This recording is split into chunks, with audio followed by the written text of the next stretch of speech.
نصلی علی رسول کریم رب زدنی علما و حکمہ۔ آج الحمدللہ سورۃ النحل شروع ہو رہا ہے۔ نحل کا مطلب شہد کی مکھی، چونکہ اسی کا ذکر سورہ میں آیا ہے تو بطور علامت اس سورہ کا نام سورۃ النحل ہے۔ سورۃ النحل کے موضوع میں دیکھا جائے تو دو بنیادی چیزیں ہیں۔ نمبر ایک، اللہ پاک نے اپنی نعمتوں کا ذکر کر کے توحید کی دعوت دی۔ نمبر دو، اللہ پاک نے شریعت کے چند احکام کا ذکر فرمایا۔ آیت کے سورہ کا شروع ہوتا ہے، پہلے رکوع میں ہی اللہ پاک نے قیامت کا ذکر فرمایا اور قیامت کے برحق ہونے کی بات کی، اور ساتھ ساتھ اللہ نے یہ بتایا کہ یہ قیامت میں انسان جو زندہ ہوگا تو اس کو ان اللہ پاک کی نعمتوں پہ ذرا غور کر لینا چاہیے کہ اللہ پاک نے کیا کیا چیزیں بنائی ہیں جو ذات اتنی قدرت والا ہے وہ آخرت میں دوبارہ پیدا کر سکتا ہے۔ اللہ پاک نے اپنی نعمتوں کا ذکر کیا۔ سب سے پہلے اللہ پاک نے انسان کا ذکر کیا کہ انسان کو اللہ پاک نے ایک حقیر نطفہ سے پیدا کیا، اور جب اس کو گویا قوت ملی، گویائی ملی، تو یہ اللہ پاک نعوذ باللہ شرک کرنے لگا اور جھگڑنے لگ گیا۔ اور ساتھ ساتھ اللہ پاک نے اور نعمتوں کا ذکر فرمایا کہ اللہ پاک نے چوپائے بنایا، اس میں خوبصورتی بھی ہے اور اس کے لیے مختلف قسم کے فائدے ہوتے ہیں کہ انسان جو ہے نا اس سے لباس بناتا ہے اور پوستین وغیرہ بناتا ہے جس سے سردی گرمی کی حفاظت ہوتی ہے۔ اسی طرح اللہ پاک نے جو ہے وہ خچر اور گھوڑے وغیرہ پیدا کیے ہیں کہ یہ سواری کے بھی کام آتے ہیں، خوبصورتی بھی ہیں، اور ان جانوروں سے یہ فائدہ ہوتا ہے کہ انسان بوجھ وغیرہ جو ہے جو خود نہیں اٹھا سکتا ہے وہ ان کے ذریعے سے سامان لے کے جا سکتا ہے اور لمبا لمبا سفر طے کر سکتا ہے۔ اس کے بعد دوسرا رکوع هو الذی انزل من السماء ماء، یہاں سے پھر اللہ پاک نے نعمتوں کا ذکر کیا۔ اللہ پاک نے بارش نازل کی اور اس سے اللہ پاک نے مختلف قسم کے نباتات پیدا کیے اور کھیتی وغیرہ پیدا کی۔ اللہ پاک نے دن اور رات اور سورج چاند ستارے یہ آسمانی چیزیں بھی ساری چیزیں بنائیں کی۔ اللہ پاک نے بھی سمندر کے فوائد بیان کیے کہ سمندر سے جو ہے اللہ پاک نے لتاکلوا منہ لحما طریا، انسان جو ہے اس سے تازہ گوشت یعنی مچھلی جو ہے حاصل کر رہا ہوتا ہے اور مختلف قسم کے زیورات اور قیمتی چیزیں حاصل کرتی ہے۔ اللہ پاک نے ساری چیزوں کو بیان کیا اور فرمایا کہ وَإِن تَعُدُّوا نِعْمَتَ اللَّهِ لَا تُحْصُوهَا، اللہ کی کتنی نعمتوں کو دیکھو گے، جتنی نعمتوں کو بھی شمار کرنا چاہو تو اتنی نعمتیں ہیں کہ ان کے احاطہ کبھی نہیں ہو سکتا۔ تو اللہ پاک نے ان سب کا ذکر کرنے کے بعد بتایا کہ اس کے بعد بھی انسان شرک کر رہا ہے، جن کو پکار رہا ہے وَالَّذِينَ لَا يَدْعُونَ مِن دُونِ اللَّهِ لَا يَخْلُقُونَ شَيْئًا، جن کو غیر کو جو پکار رہا ہے وہ تو کچھ بھی نہیں انہوں نے پیدا نہیں کیا، وہ تو خود مردے ہیں غیر احیا۔ بہرحال تو یہاں پہ اللہ پاک نے توحید کی دعوت دی۔ اس کے بعد پھر تیسرا رکوع الہکم الہ واحد، اللہ پاک نے بتا دیا کہ ان سب کو پیدا کرنے والی ذات ایک ہے اور وہ ذات باری تعالیٰ اللہ پاک کی ذات ہے۔ اور ساتھ میں اللہ پاک نے اس رکوع میں بتا دیا کہ یہ کافر لوگ سے جب سوال کیا جاتا ہے ماذا انزل ربکم، تو کہتے ہیں کہ یہ پرانی باتیں ہیں، قصے کہانیاں ہیں، اور پھر اللہ پاک نے ان کے عذاب کا ذکر کیا، قیامت میں جو ہے نا ان کو برا عذاب ہوگا اور مرتے وقت بھی جو ہے نا وہ تکلیف میں مبتلا ہوں گے۔ اور ساتھ ساتھ پھر اسی رکوع میں متقین کے بارے میں بتایا کہ متقین سے جب سوال کیا جاتا ہے ماذا انزل ربکم، تمہارے رب نے کیا نازل کیا، تو فرماتے ہیں خیر کی چیزیں نازل کی ہیں۔ اللہ پاک نے ان کی نعمتوں کا ذکر کیا، اللہ پاک جو ہے ان کو آخرت میں بہشت میں بے شمار نعمتیں دیں گے۔ اس کے بعد اگلا رکوع وقال الذین اشرکوا لو شاء اللہ، یہاں سے پھر اللہ پاک نے ان کے احوال کا ذکر کیا کہ کافی لوگ کہتے ہیں کہ اگر اللہ چاہتے تو ہم نہ شرک کرتے ہیں نہ کسی اور کی عبادت کرتے ہیں، تو اس طرح کی بیہودہ باتیں کر رہے ہوتے ہیں۔ اللہ پاک نے فرمایا کہ یہ ان کی کوئی نئی باتیں نہیں، ہر ایک جتنی بھی امتیں آئیں ہر ایک ایسے ہی کرتی ہیں۔ بہرحال یہ ان کا انکار کا طریقہ ہے، لیکن اللہ پاک نے رسول کو حکم یہ دیا کہ وہ یہی حکم دیں، لوگوں کو دعوت دے کہ اللہ کی عبادت کریں اور یہ شیطان کی پوجا سے بچیں۔ اور ساتھ ساتھ بتا دیا کہ ہدایت اس کو ملتی ہے جو ہدایت اپنے آپ کو ٹھیک کرنا چاہتا ہے۔ اس کے بعد چھٹا رکوع والذین ہاجروا فی اللہ من بعد ما ظلموا، یہاں سے پھر اللہ پاک نے بتا دیا کہ جو لوگ اللہ کے راستے میں جو ہے نا محنت کرتے ہیں اور ہجرت کرتے ہیں، اللہ پاک جو ہے ان کو بڑا اجر عظیم دیتا ہے، اور صبر کرنے کے بدلے میں اللہ پاک صبر اور توکل کے نتیجے میں اللہ پاک نے ان کے بے شمار نعمتیں اور جنت ان کے لیے رکھی ہیں۔ اور ساتھ ساتھ یہاں پہ ایک رسول ان کے کفار کا اعتراض ہے کہ یہ لوگ کہتے ہیں کہ رسول جو ہیں یہ تو انسان نہیں ہونے چاہیے، فرشتے ہونے چاہیے۔ اللہ نے جواب دیا وما ارسلنا من قبلک الا رجالا نوحی، کہ اللہ نے جتنے بھی رسول بھیجے سب کے سب جو ہیں وہ رجال تھے، مرد تھے اور انسان ہی تھے، کوئی اور مخلوق نہیں ہوتے ہیں۔ اور ساتھ ساتھ اللہ پاک نے ان کے پھر دوبارہ ان کے نتائج کا ذکر کیا کہ منکر لوگ جو ہے وہ آخرت میں عذاب میں مبتلا ہوں گے۔ اللہ پاک نے پھر اگلے رکوع ساتویں رکوع میں وقال اللہ لا تتخذوا، یہاں سے پھر تلقین کر دی کہ کوئی دو الہ نہ بناؤ، کیونکہ ساری نعمت اللہ دینے والا ہے، تو اس بات کے لائق بھی وہی ہے کہ اسی کی بات کی جائے۔ اور اس کے بعد پھر اگلا رکوع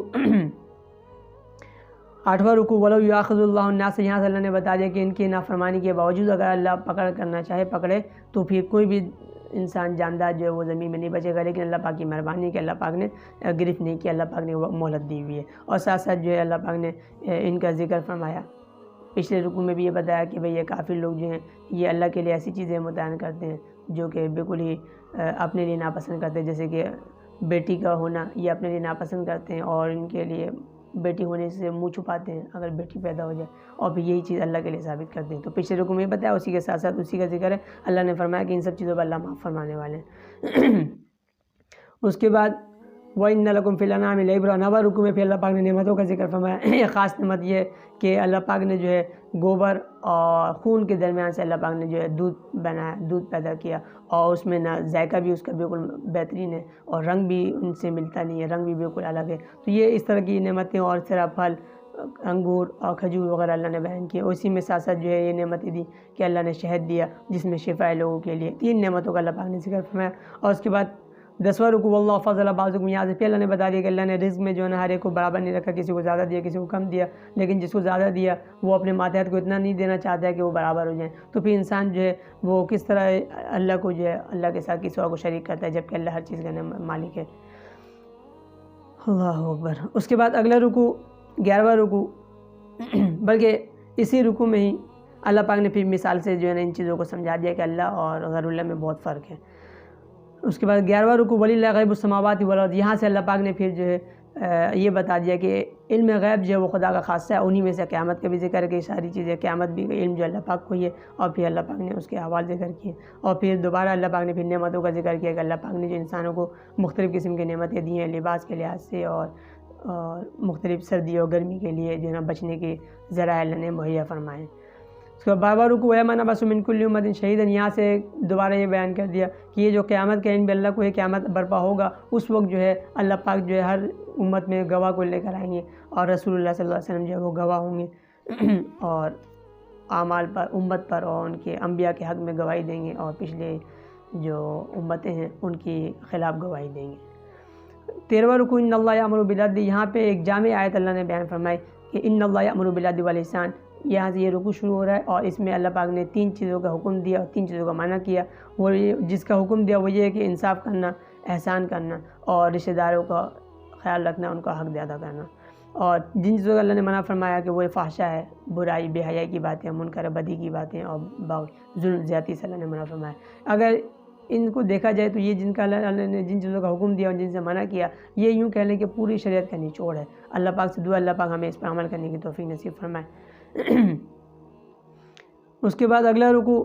وَإِذَا بَدَّلْنَا آیَةً مَّكَانَ آیَةٍ، یہ 14واں رکوع شروع ہو رہا ہے۔ یہاں پہ اللہ پاک نے ان کے اعتراضات کا جواب دیا کہ اللہ پاک ایک آیت کو منسوخ کرتے ہیں اور پھر دوسری آیت اس کے بارے میں لاتے ہیں، تو یہ لوگ سمجھتے ہیں کہ نعوذ باللہ یہ رسول اللہ نے اپنی طرف سے گڑھ لیا یا کسی انسان کا کلام ہے یہ۔ تو اللہ نے فرمایا نہیں، یہ واللہ اعلم بما ینزل، یہ اللہ کی حکمتیں ہیں، اللہ پاک ہی اپنی طرف سے جو چاہتے ہیں وہ نازل فرماتے ہیں۔ اس کے بعد اسی رکوع میں ہی من کفر باللہ من بعد ایمانی سے ایک خاص یہ ذکر ہے کہ اسلام میں کچھ لوگ ایسے تھے جو مسلمان تھے اور پکے مسلمان تھے، اور ان کو تکلیفیں ہوتی تھیں، اب ان کے اوپر جبر کیا جاتا تھا کہ وہ کلمہ کفر ادا کریں۔ تو انہی کی طرف اشارہ ہے جن میں حضرت یاسر، حضرت سمیہ، حضرت عمار رضی اللہ عنہ، ان جیسے حضرات ہیں جن کا واقعے کی جانب اشارہ ہے کہ یہ 3 حضرات تھے، اور بھی اس قسم کے صحابہ ہیں جن کے اوپر ظلم کیا گیا، زیادتی کیا گیا اس بات پر کہ وہ کلمہ کفر ادا کریں۔ تو ان میں سے حضرت یاسر رضی اللہ عنہ، حضرت سمیہ رضی اللہ عنہ نے عزیمت پر عمل کیا اور شہید ہو گیا، کلمہ کفر ادا نہیں کیا، اور حضرت عمار رضی اللہ عنہ نے رخصت پر عمل کیا، اور رخصت پر عمل کرتے ہوئے جو ہے وہ کلمہ کفر ادا کیا، اور پھر بے چین ہو کے رسول اللہ کے پاس آئیں اور یہ سارا واقعہ بتایا۔ تو اس پر یہ آیت نازل ہوئی کہ جو آدمی دل سے اللہ پر مطمئن ایمان لاتا ہے اور زبان سے جو ہے نا صرف مجبوری کی وجہ سے کوئی کلمہ کفر ادا کرنے پر مجبور ہو کر وہ کلمہ کفر ادا کر رہا ہے، تو ایسے بھی کوئی گرفت نہیں ہے، اللہ نے ان سب کی اجازت دی ہے، یہ سب معاف ہے۔ اس کے بعد اگلا رکوع یوم تأتی کل نفس، 15واں رکوع میں پھر اللہ پاک نے قیامت کا ذکر کیا، قیامت میں ہر ایک چیز کا جو ہر نفس آئے گا تو اس کو جو ہے اس کا پورا بدلہ دیا جائے گا، اور ساتھ میں اللہ پاک نے بتا دیا کہ قیامت کی تیاری میں یہ ہے کہ انسان جو ہے نا وہ فرما برداری کرے، اور جن کو اللہ نے حرام کیا اس پہ بچے، اور جس کو حلال کیا اس پہ اسی کو استعمال کرے۔ اس کے بعد آخری رکوع 16واں رکوع ان ابراہیم، یہاں سے موحدین کے امام حضرت ابراہیم علیہ السلام کا ذکر ہے، ان کی نعمتوں کا ذکر، اللہ نے ان کی دنیا میں بھی نعمتیں دی، آخرت میں نعمتیں دی، اور دنیا میں یہ نعمت دی کہ امتا، کہ اللہ نے ان کو امت یعنی پیشوا بنا دیا، اور ایک مطلب یہ بھی ہو سکتا ہے کہ وہ خود ان کی فضائل اور کمالات میں ایسے تھے کہ وہ فرد واحد ہونے کے باوجود وہ امت کی فضائل ان کے اندر موجود تھے، اور پھر وہ حنیفہ یکسو ہو کر اللہ کی جانب عبادت کرتے تھے، شرک نہیں کرتے تھے، اللہ کی نعمتوں کا شکر ادا کرنے والے ہوتے تھے۔ بہرحال یہ ان کو فہمائی بھی ہے کہ یہ ابراہیم علیہ السلام کو جو دعوے دار ہیں کہتے ہیں کہ ہم ابراہیم علیہ السلام کی ملت کی اتباع کرنے والے ہیں، تو ان کو چاہیے کہ ان کی اتباع کرتے ہوئے شرک سے بچیں اور توحید کو اختیار کریں۔ اور ساتھ ساتھ آخری میں اسی میں جو ہے حکمت دعوت کی